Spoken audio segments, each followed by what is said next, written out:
저는 교회 안에 일만 보고 있는 게 아니라 바깥의 일도 이렇게 저렇게 관여하고 있습니다. 어떤 선교단체 혹은 무슨 봉사하는 모임에서 목사님도 좀 같이 도와주세요 이래가지고 이제 왔다 갔다 하게 됐어요. 근데 거기 가면 여러 다양한 그리스도인들을 만나죠. 장로님들, 권사님, 집사님들 많이 만나는데 거기 오시는 분들이 약간 이렇게 공통 분모가 있는 것처럼 생각됩니다. 우선 첫째는 그 가족들이 다 열심히 교회 다닌다는 겁니다. 뭐 당연하겠죠. 그렇죠? 그리고 시간의 여유가 좀 있어요. 그러니까 그런 모임에도 올 수가 있죠. 그리고 가만히 보면 경제적으로도 안정이 되셔서 그런 일들을 위해 봉사할 수 있는 물질적인 여유가 있어 보입니다. 거기다가 말씀하는 걸 들어보면 참 가정이 다복한 것 같아요. 아이들도 구김살 없이 잘 크고 또 때가 되면 다 결혼도 하고 뭐 이렇게 다 갖출 걸 갖추고 산다. 이런 거를 이제 알게 됩니다. 그리고 또 그분들 바깥의 일은 굳이 안 해도 될 것처럼 생각될 때가 있는데 기꺼이 그 선교 모임에 섬기는 모임에 참여할 수 있을 만한 열정이 또 그들 속에 있는 거 아니겠어요? 그래서 옆에서 이렇게 가만히 보면 참 훌륭한 분들이시다. 하나님을 잘 믿고 복을 받으면 바로 이런 모습이 아닐까 이렇게 생각이 되는 분들을 많이 만나요. 근데 성경을 읽어보면 훌륭한 인물들을 많이 만나는데 그 중에 한 분이 욥이십니다. 저는 이 욥이 오늘 이 시대에 태어나 부산에서 살고 있다고 한다면 아주 소문난 크리스찬이 되지 않았을까. 많은 분들이 그분 정말 훌륭합니다 그러면서 잘 전도하고 섬교하고 또 섬기는 아마 그런 분이 되지 않았나 이런 생각을 해봅니다. 이 욥은 하나님 앞에서 깨끗하고자 노력했던 사람이기도 합니다. 그래서 자녀들이 잔치를 하고 나면 걱정을 하는 거예요. 혹시 이 녀석들이 그 잔치해서 먹고 즐기다가 마음으로 하나님 앞에 범죄했으면 어떡하나 하면서 다 불러 모아서 하나님 앞에 속죄 제사를 드릴 만큼 그 마음이 바르려고 애를 썼어요. 이렇게 봐도 저렇게 봐도 아주 훌륭해 보이지 않습니까? 근데 여러분, 제가 여러분들도 욥처럼 되시기 바랍니다 이렇게 인사를 했지만 축복하는 말씀을 드렸지만 제 마음은요, 진심은 그게 아니에요. 여러분은 욥처럼 되시지 않으셔야 됩니다. 여기 지금까지 말씀드린 이 욥이 되시면 안 되는 거예요. 아니 그러면 뭐 어떻게 되라고 하는 말이지? 여러분 지금까지 말씀드린 그 욥은 그냥 출발점에 서 있는 여러 가지 면으로 아직 너무나도 불완전한 바로 그런 욥이거든요. 그러니까 그 욥이 되시면 안 되는 거예요. 그럼 우리 어떻게 하란 말인가? 여러분 욥이 되시긴 되셔야 되는데 여기 이 욥 말고 또 다른 욥이 되셔야 되는 거예요. 또 하나의 욥이 욥기에 등장하거든요. 도대체 그 또 하나의 욥은 어디 등장하나? 욥기 맨 마지막 장 42장에 또 하나의 욥이 등장하고 있습니다. 이름은 똑같은 바로 그 사람인데 드러나는 삶의 모습이, 믿음의 모습이 1장의 욥과 42장의 욥은 완전히 다릅니다. 여러분 42장의 욥은 어떤 모습인가요? 우선 1장의 욥보다 2배로 부자입니다. 2배로 부자. 왜 제가 1장의 욥이 되시면 안 되고 42장의 욥이 되셔야 된다고 말하냐 하면 2배로 부자이기 때문인가? 물론 그런 점도 있어요. 그러나 그것 때문만은 아니에요. 그거보다 훨씬 근본적인 의미에서 우리 교우님들께서 42장의 욥이 되시기를 바라는 것입니다. 왜 그럴까? 이게 이제 오늘 말씀의 주제인 것이에요. 여러분 이 얘기가 좀 어려울 수도 있기 때문에 아주 쉽게 제가 한번 구성을 해봤어요. 어떤 두 목사님이 만나서 담소를 나누는데 한 목사님이 목사님 제가 부족해서 그런지 우리 교인들 신앙 지도를 잘 못해가지고 우리 교회 교인들은 하나님 앞에 11조를 잘 안 해요. 이거 어떡하죠? 이렇게. 옆에 있던 목사님이 그래요?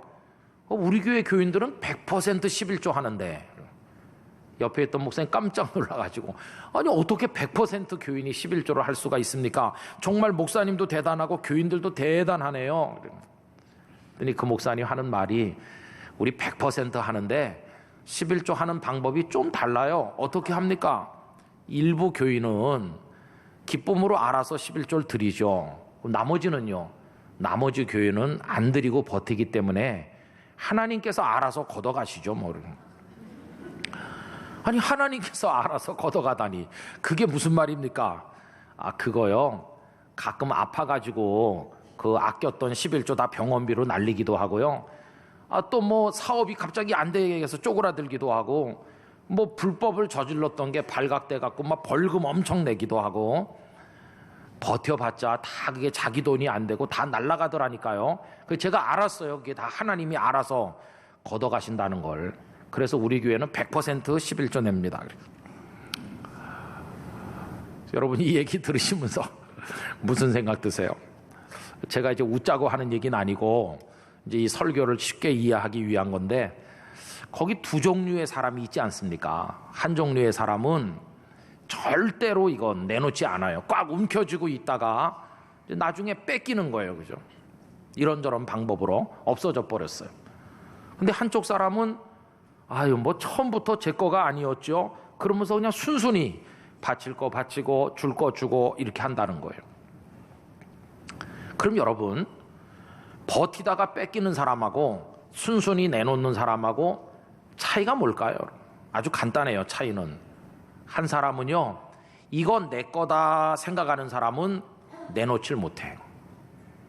그런데 이쪽 사람은 처음부터 내 것이 아니었지요 이렇게 생각하니까 그냥 쉽게 내놓을 수 있어요. 그 차이를 여러분 잘 이해하셔야 됩니다.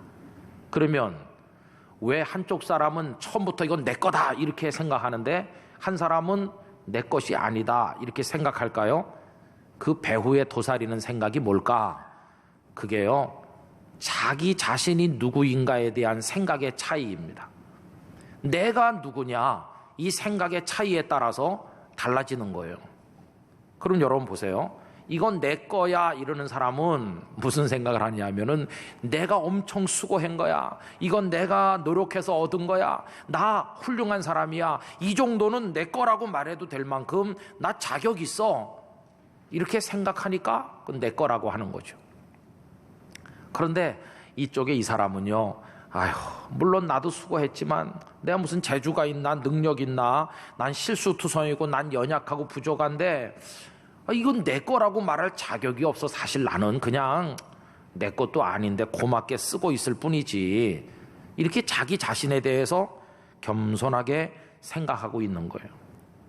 그러니까 결국 이 행동의 차이가 어디서 비롯됐느냐 하면요, 내가 누구냐에 대한 생각의 차이로부터, 자기 자아에 대한 생각의 차이로부터 이게 다 달라지고 있다는 것을 알 수가 있습니다.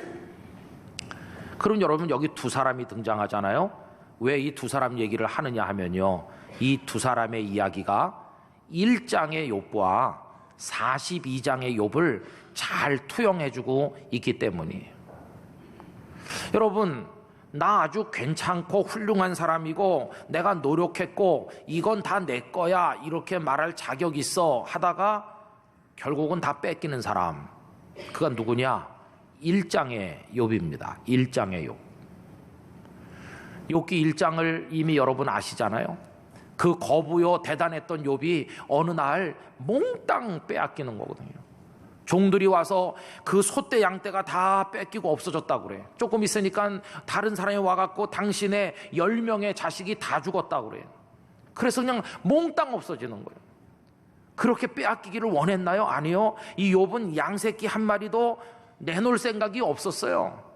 다 이거 내 거다 이렇게 했는데 그만 불가항력적으로 욥의 생각과는 상관없이 다 사라져버리고 알거지처럼 됐어요. 이게 1장의 욥의 모습 아닙니까?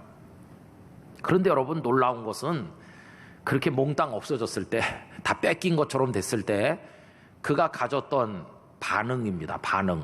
여러분, 이거 보통 얘기가 아니에요. 그죠? 대단한 얘기죠. 몽땅 다 없어지고 빼앗겼는데 원망하지 않고 하나님이 주셨다가 도로 다 가져간 거다. 얼마나 굉장한 얘기입니까? 저는 이 말씀 앞에 정말 감탄을 안 할래 안 할 수가 없어요. 여러분, 우리가 하나님의 사람으로 살아감에 있어서 가장 중요한 지식이 있다면 하나님은 누구신가, 어떤 분이신가, 그거 아니겠어요? 그런데 세상에 많은 사람들은 하나님이 누구이신가는 배우지 않고 제쳐놓고 그냥 계속 나는 누굴까 이것만 생각하는 거죠. 그러나 칼빈 선생님은 하나님이 누구인가를 제대로 알면 내가 누구인가라는 답은 그 속에 저절로 나온다는 것이에요. 근데 이 욥은 1장에서 42장으로 가면서 하나님이 누구이신가를 제대로 배우게 됐어요. 여러분, 하나님을 아는 수준이 말이죠, 사람마다 다 똑같을까요? 아닙니다. 여기도 1장의 욥이 아는 하나님과 42장의 욥이 아는 하나님이 완전히 다릅니다. 하나님을 아는 수준이 다른 거죠. 그걸 본인의 입으로 말해요. 여러분, 그래서 그 욥기를 읽어보면요, 그가 친구들과 얘기하는 속에 나 잘못한 거 없다고, 나 정도 훌륭하게 사는 사람이 있으면 데려와봐라는 식으로, 내가 이렇고 저런 사람이라는 식으로 늘어놓는 이야기가 많이 나와요. 여러분, 그 중에 몇 군데만 예를 들어보면 욥기 29장 12절, 이는 부르짖는 빈민과 도와줄 자 없는 고아를 내가 건졌습니다. 나 가난한 사람 고아 그냥 지나간 적이 없어. 나 다 도와줘. 나 그런 사람이야. 이렇게. 또 29장 14절 이하를 보면 이래요. 내가 의를 옷으로 삼아 입었으며 나의 정의는 겉옷과 모자 같았느니라. 나는 맹인의 눈도 되고 다리 저는 사람의 발도 되고 빈궁한 자의 아버지도 되며 내가 모르는 사람의 송사를 돌보아 주었으며 불의한 자의 턱뼈를 부수고 노획한 물건을 그 이새에서 빼내었느니라. 내가 어떻게 살았는지 아냐고. 나 불쌍한 사람 그냥 지나친 적이 없고, 나쁜 놈 보면 주먹으로 쥐어 박아서 그 빼앗은 거 도로 다 찾아 원주인에게 돌려주고, 나 그렇게 살았다니까. 나 생각보다 훌륭한 사람이야. 이런 식으로. 그럼 여러분, 아까 이야기로 다시 돌아가서요, 내가 전에는 귀로만 듣고 하나님을 알았는데 이제는 눈으로 보고 안다고 말했잖아요. 그럼 1장에서 42장까지 가는 동안에 이제 눈으로 보는 사람으로 바뀌었다는 거 아닙니까? 그럼 여러분, 하나님을 이 눈으로 볼 수 있나요? 여러분, 이 육신의 눈은 하나님을 뵐 수 없습니다. 하나님은 영이시기 때문에 이 눈으로 보이는 분이 아니시죠. 그런데 왜 욥은 이제는 눈으로 본다고 말했을까? 그 이유는 그의 영혼의 눈이 확 밝아졌다는 뜻이에요. 영의 눈이 열렸어요. 영의 눈이. 저는 오늘 이 시간에 오신 여러분들이나 제가 영의 눈이 밝아지는 축복을 얻기를 기원합니다. 그럼 영의 눈이 어떻게 밝아졌냐? 도대체 1장에서 42장까지 과정이 어땠길래 그 귀로만 듣던 그 하나님을 눈으로 볼 만큼 영의 눈이 확 열렸냐? 그의 눈을 열어준 건 뭐였느냐? 여러분, 한마디로 말하면 고난이었어요. 고난을 통하는 동안에 눈이 확 밝아졌어요. 여러분, 이어령 교수님의 책을 읽던지 이렇게 동영상 강의를 들으면 황금 펭귄 이야기를 많이 했는데 혹시 아세요? 황금 펭귄이라는 펭귄의 종류가 있는데 이게 크고 뒤뚱뒤뚱 하면서, 근데 이 펭귄이 어디 많이 사냐 하면은 남극에 추운 곳에. 여러분, 남극도 거기도 겨울이 있으니까 조금 덜 춥다가 한겨울이 되면 영하 40도 50도 확 떨어지는데, 거기 살던 생명체들이 기온이 더 내려가기 시작하면 다 떠난답니다. 다 멀리 조금이라도 덜 추운 곳으로. 그런데 이 황금 펭귄이란 녀석은요, 영하 40도 이하로 내려가는 진짜 추운 때가 오면 그리로 떼를 지어서 꾸역꾸역 오히려 더 추운 곳으로 몰려든다는 거예요.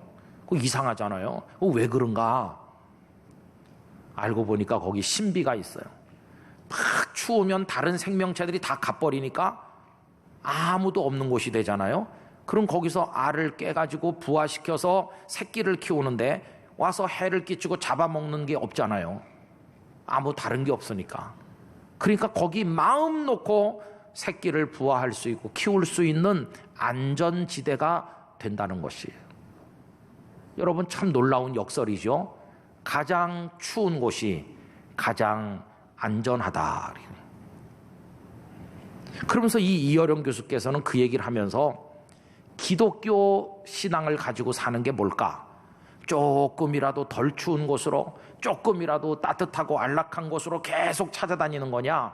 아니라는 거예요. 그분은 진정한 기독교 신앙은 영하 40도를 향해 걸어가는 거라고.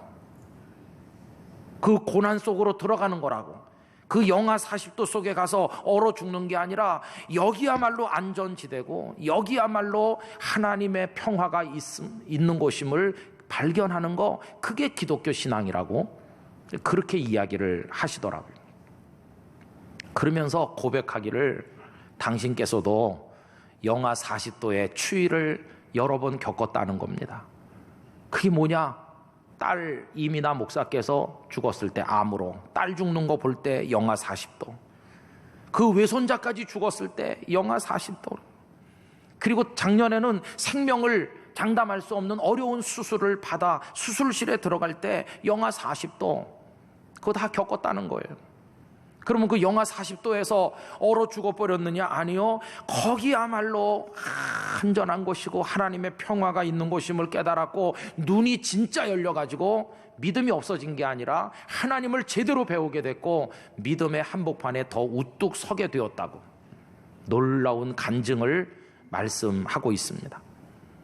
그분은 언어의 마술사라고 하는데 그분이 멋지게 표현했어요. 하나님의 사랑의 온도는 영하 40도라고. 여러분, 그 말씀이 잘 이해가 되십니까? 그래서 고난이라는 추위를 통해서 오히려 눈이 확 열려서 하나님을 알게 되고 나를 알게 되고 그 속에 주시는 참 평안을 맛볼 수 있게 되었다고 하는 것이, 여러분, 이 욥이 그냥 일장의 욥으로 계속 살면 뭐 그저 편하게 살고 뭐 저 하나님도 가끔 부르고 뭐 그랬겠죠. 사람들에게 박수 받으면서. 그런데 왜 하나님은 그를 42장으로 끌고 가시느냐? 1장의 욥은 그래갖고는 안 되는 욥이니까요. 우리도 지금 1장의 욥에 머물러 있을 때가 얼마나 많습니까? 근데 하나님의 소원은 저와 여러분이 42장의 욥이 되기를 원하는 것입니다. 그래서 가끔 추위도 경험하게 하시고 고난을 통과하게 하는데 거기서 눈이 열려 하나님을 제대로 배우기만 한다면 우리는 42장의 욥이 될 줄로 믿습니다. 그때 그 욥은요, 자유하는 욥이죠. 다 묶인 게 없어요. 하나님이 주셔서 누리는 건 줄 알아요. 편안해요. 그러나 그는 1장의 욥보다 훨씬 복되게 살아가는 진정한 하나님의 사람이 된 것이. 우리 교우님들도 이렇게 가만히 보면 지금 영하 40도 그 속에 있는 분도 계신 것 같아요. 불치병 진단받았을 때 본인이 40도라고 느끼는지 한 30도로 느끼는지 모르지만 그런 추위 속으로, 그리고 지금 욥기 한 25장 30장 가장 어려운 때를 걸어가는 그런 순례를 하는 분도 계시죠. 저는 우리 교우님들께서 그 추위라는 고난 속에서 하나님을 만나게 되시기를 바랍니다. 거기서 전혀 새로운 차원으로 우리 신앙과 인생이 발돋움하는 복을 얻으시기를 원합니다. 하나님을 제대로 배울 수만 있게 된다면 그 추위가 결코 고난으로 끝나지 않고 놀라운 축복이 될 줄 믿습니다. 근데 가장 답답한 게 뭔지 아세요? 그 고난을 겪으면서도 배우는 게 없는 사람, 이게 정말 불쌍한 거죠.